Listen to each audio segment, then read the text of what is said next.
regional y nacional, y ya nos encontramos en compañía de Juan Enríquez, presidente regional del Partido Socialista de Chile. Buenas tardes, Juan, ¿cómo estás?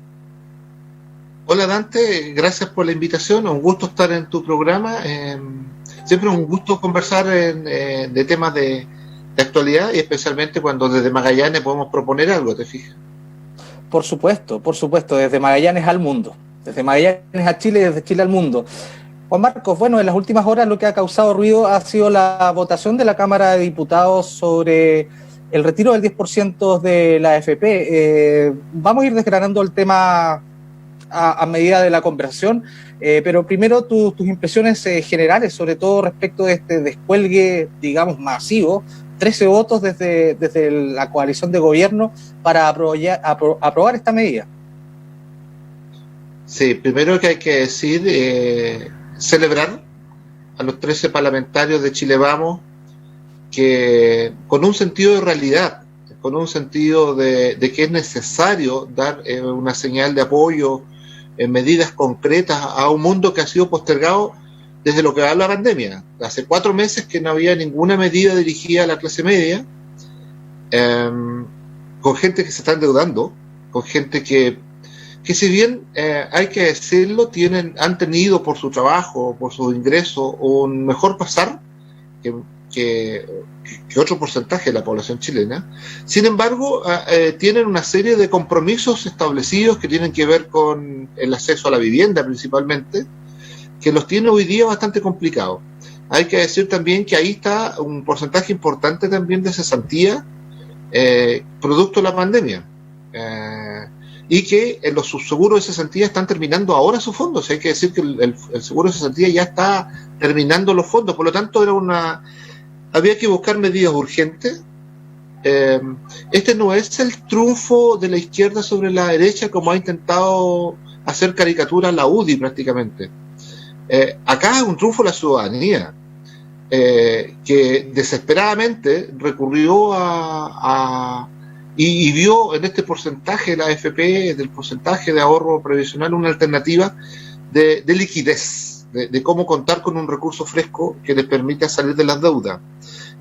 Comparto que no es la única medida que se tiene que tener, el paquete que está anunciando el gobierno, y hay que decirlo tardíamente, el gobierno lo anunció recién el domingo, y yo creo, y esto ya es parte del análisis político, que lo hace como una forma de reaccionar a la protección del fondo de la AFP, ¿te fijas?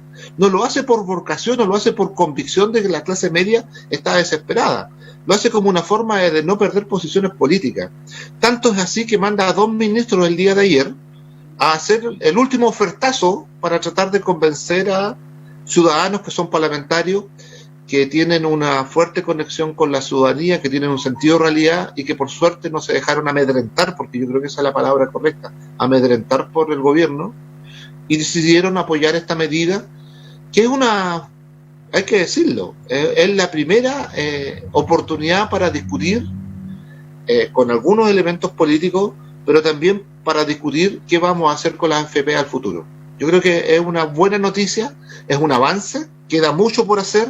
Esto no va a ser inmediato, hay un montón de trámites, va a demorar unas buenas semanas todavía para poder concretar un proyecto como este, pero yo creo que hubo lucidez en el Parlamento, yo creo que es un triunfo de la ciudadanía, pero de la misma forma hay que decirlo, también es una derrota para el gobierno y sus políticas en estos tiempos de emergencia. Perfecto, hay 2 puntos, una victoria de la ciudadanía, una derrota del gobierno. Vamos primero respecto de lo que fue la votación en sí. Quizás abre una luz de esperanza para quienes quieren reformar la Constitución, ya que es una ley de quórum calificado, requería 2/3, 3/5, una proporción importante del Parlamento para ser aprobada, y sin embargo, a pesar del lobby que hizo el gobierno, se descolgaron. ¿Esto abre quizás una luz de esperanza para quienes quieran reformar la Constitución? A ver, es parte de las cosas de por qué tenemos que cambiar una nueva Constitución. Nosotros estábamos todavía con un proceso constituyente que el 25 de octubre va a generar un plebiscito Esperamos tener las condiciones sanitarias para darle seguridad a la ciudadanía para concurrir a votar. Faltan meses todavía, pero hay que preocuparse de generar condiciones en aquellos locales de votación, porque creer que la pandemia no va a estar presente en esa fecha es una ilusión. Seguramente vamos a tener más controlado, y esperemos que sea así, la pandemia en Chile y el número de contagios.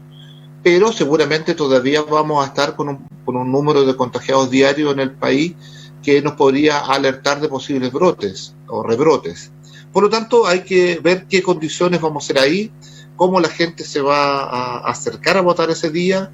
Parece que instrumentos innovativos al proceso electoral no van a haber, o sea, no va a haber voto electrónico, no va a haber voto adelantado. El CERVEL está anunciando probablemente votar en 2 días. Hay que ver cómo se hace en una forma más transparente, te fijas, una forma segura también de postular las urnas un día antes. Me imagino que no va a haber un escrutinio previo, porque eso sería tendencia. Pero lo que sí estamos seguros es que una gran mayoría de la población quiere una nueva constitución. Yo creo que la pandemia ha reflejado aún más lo que veníamos reclamando hace rato, que hay un sector de Chile postergado y precisamente al cual el Estado no llega con derechos que pueda ejercer libremente. Tiene libertades, pero no tiene el acceso a esos derechos. No hay acceso a la vivienda, y vimos el nivel de hacinamiento que vive la población en Chile. En fin, vimos la precariedad con que está la salud en Chile. Hay muy buena voluntad por el personal que trabaja, pero la verdad las cosas es que no tenían ni insumos para poder atender a los pacientes en momentos de pandemia, te fijas. Veíamos que la Punta Arenas pues, es casi una ciudad, o la región, una ciudad privilegiada en el número de camas críticas por persona, pero la realidad de Puente Alto, La Florida, Maipú, en fin, los sectores populares de Santiago, es que el número de porcentaje de camas críticas tenés que llevarlo al 1.000.000 por persona, te fijas. Entonces es muy escaso lo que hay allá, y eso desnuda otras cosas, la precariedad de la educación, lamentablemente las brechas que estamos teniendo hoy día en esta educación online que se ha planteado como alternativa. La verdad es que hay muchos niños que no han tenido acceso a ella, entonces todavía están con guías que voluntariamente los profesores van a dejar una vez a la semana, te fijas. Tenemos mucho que avanzar, y eso tiene que estar consagrado en la educación. En una nueva constitución. Y para eso hay que generar condiciones. No hay que olvidarse también que estamos en un periodo de excepción constitucional. Estamos en un estado de catástrofe. Eso impide algunos derechos democráticos que son vitales para el ejercicio de un proceso electoral transparente y apropiado. No tenemos derecho a reunión hoy día. Por lo tanto, te fijas, hay que conversar muchas cosas para avanzar a tener una nueva constitución, pero por sobre todo para discutir una nueva constitución para discutir qué tipo de pensiones vamos a tener. Y te doy un dato quizá, y perdona que me alargue, pero adelante. Uno de los argumentos que se esgrimía ayer era que un porcentaje de la población, casi del 30%, bajo esta ley, iba a retirar casi el total de sus ahorros previsionales. Si tú ves cuál es el mínimo, es 1.000.000 de pesos. 1.000.000 de pesos y algo más, pero 1.000.000 no pasa 1.100.000. Si tú te fijas, personas que a los 50 años tienen esa cantidad de ahorro en sus fondos previsionales, significa que no van a tener una pensión digna. Y obviamente si tú divides 1.000.000 en su jubilación no le va a alcanzar para nada, aunque proyecten 5 millones más. Eso significa que es un sistema que no funciona. Estamos hablando de un sistema para el 30% de la población, de acuerdo a los datos que entregó las mismas AFP como argumento, y la UDI principalmente en su argumentación, o el ministro en algún momento determinado. Esa gente da lo mismo que retire su plata hoy día, porque lo que sí o sí iba a estar era la pensión básica solidaria, proyecto aprobado en el gobierno de la presidenta Bachelet, que entra a cubrir esas injusticias, ¿te fijas? Esa fue a esos ciudadanos que no van a tener una cobertura de pensión. El sistema AFP no sirve, y por lo tanto esto desnuda aún más. Si la misma AFP reconoce que hay un 30% de la población que tiene hoy día un ahorro paupérrimo, significa que no estamos tomando las medidas correctas, y tenemos que llegar a tener medidas más solidarias, una pensión, un sistema más solidario que nos permita hacernos cargo también de toda la población que en algún momento necesita descansar después de su vida laboral.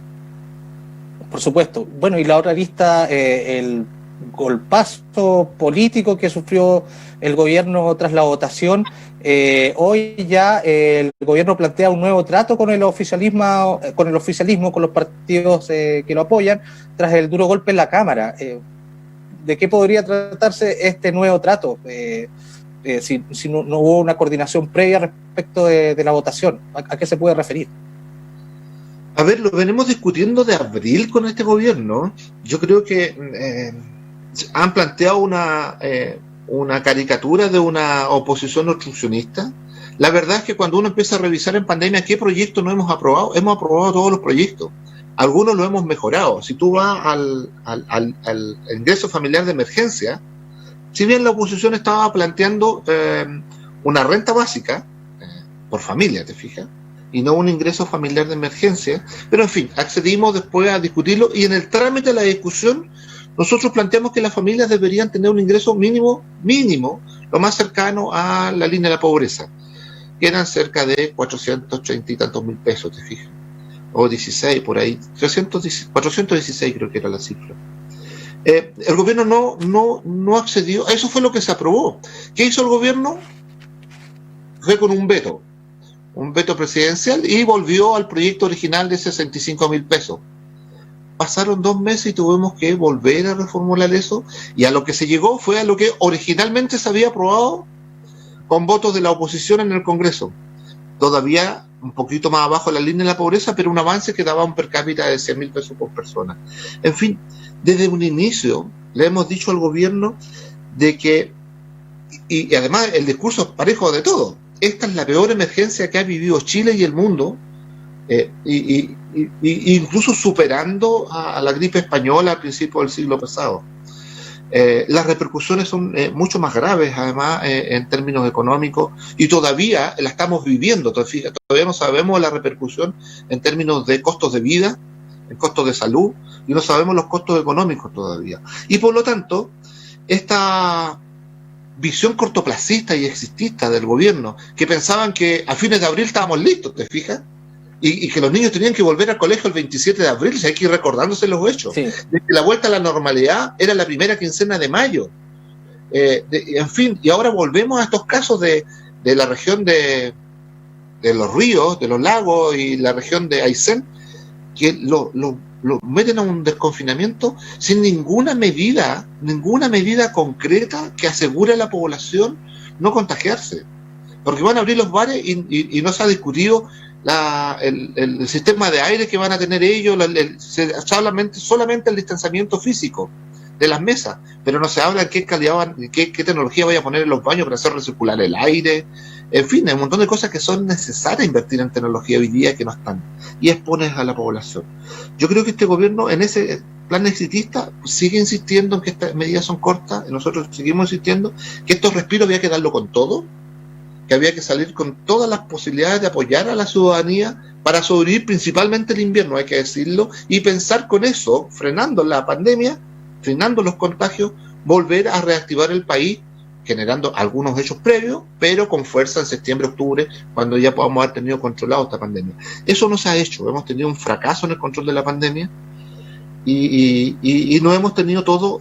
Lo que hemos hecho es reestructurar el presupuesto que había, con 12.000 millones de pesos, pero habían otras cosas que tú podías acceder.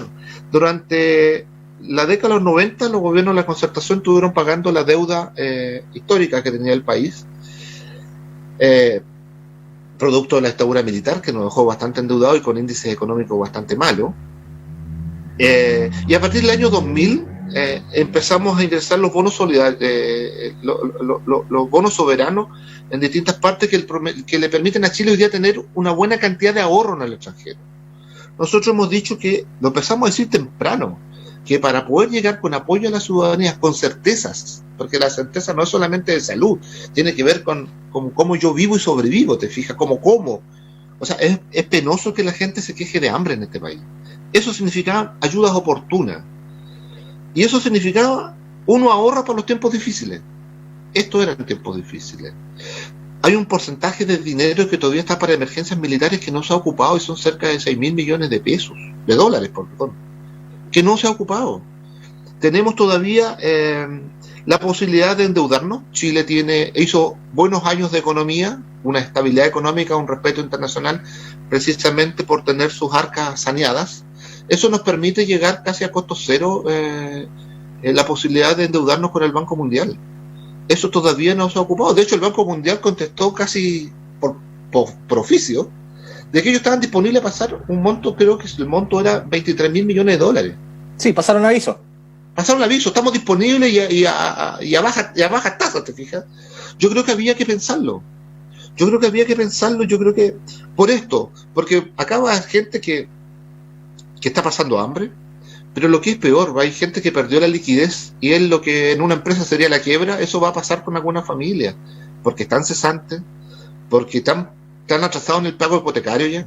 Algunos no han tenido arriendo y lo están desalojando en algunas partes de Chile. Esas incertezas, como gobierno, tendríamos que haber salido como Estado a proteger a los ciudadanos, y eso ya no se hizo. Estamos atrasados. Y esperamos que esto no sea la causa de pérdidas de vida. Esperamos que no sea la causa de pérdidas de vida, que es lo que también nos debe preocupar por sobre todas las cosas. Perfecto. Y respecto, bueno, siguiendo en el tema de la votación de anoche, de estos 13 diputados, ¿qué pudo haber primado en ellos? ¿Algún cálculo electoral? Finalmente escuchar a la ciudadanía. ¿Tu interpretación, Juan Marco? A ver, es difícil juzgar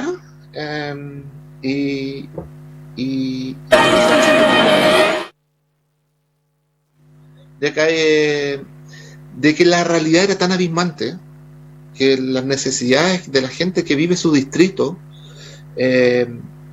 ellos vieron la posibilidad de tener una ayuda oportuna, lo que no hemos tenido, una ayuda oportuna, llegar rápido con una solución. Hasta el momento, hasta que se discutía este proyecto, al menos antes que llegaran los ministros a hacer un ofertón de última hora, la única posibilidad era endeudarse a familias que ya están endeudadas. Entenderás que esa lógica la ciudadanía no la entienden. O sea, me endeudo, freno un rato la deuda, pero sigo más encalillado y acumulo durante todo este periodo más deuda. Claro, préstamo, crédito. Abiertamente la ciudadanía esperaba llegar con un apoyo del Estado, que no se ofreció hasta ese momento, hasta ayer, que a última hora llegó el ministro a hacer una ofertón hecha, y ojalá lo mantenga y lo podamos sumar a la serie de medidas. Por lo tanto, la gente veía como única posibilidad tomar un poco de los ahorros. Que hay que decir en términos prácticos que las pensiones ya son paupérrimas. Entonces, hay varios estudios que dicen que en realidad van a ser un poquito más paupérrimas de lo que ya son. O sea, la diferencia en términos prácticos entre sobrevivir hoy día y preocuparme por lo que va a pasar años futuros, yo prefiero sobrevivir hoy día. Yo creo que la lógica era esa. Y escuché el relato de algunos argumentando desde ese punto de vista a varios parlamentarios ayer en la discusión, y otros abiertamente con temas testimoniales, testimonios de vida. Yo vi el testimonio de Erika Olivera, que la conocemos todos por gran atleta nacional, sí, claro. Y ella hablaba de que ella viene de clases populares, y hablaba de la realidad, y ella no se puede olvidar de su realidad y lo que ha sido su familia. De haber pasado hambre. De haber pasado hambre, y de que el hambre, tú no podías esperar 20 días más, te fijas, tenés que dar soluciones prontas. Eso no ha llegado para una parte de la población. Hay que decir además que se sumaron al mundo de la pobreza mucha gente más que estaba en clase media, que quedó cesante. Entonces, todo lo que teníamos como cifras anteriores hoy día son sobrepasadas. Por lo tanto, lo necesario era llegar con ayudas inmediatas. La gente, claro, necesita que exista un convenio para las deudas de educación, para las deudas de vivienda, para aquellos que tenían algunos créditos tomados de consumo, para el auto, para otras cosas. Para todas esas cosas, claro que se necesita frenar esas deudas y evitar pérdida de patrimonio. Pero además se necesita liquidez. Lo importante de este 10% es que le entrega liquidez a las personas. Yo veré qué hago con mi platita, te fijas, y veré cómo la hago rendir o cubrir mis necesidades. Yo creo que de eso estábamos hablando, de cómo incorporamos liquidez a personas que hoy día están desesperadas.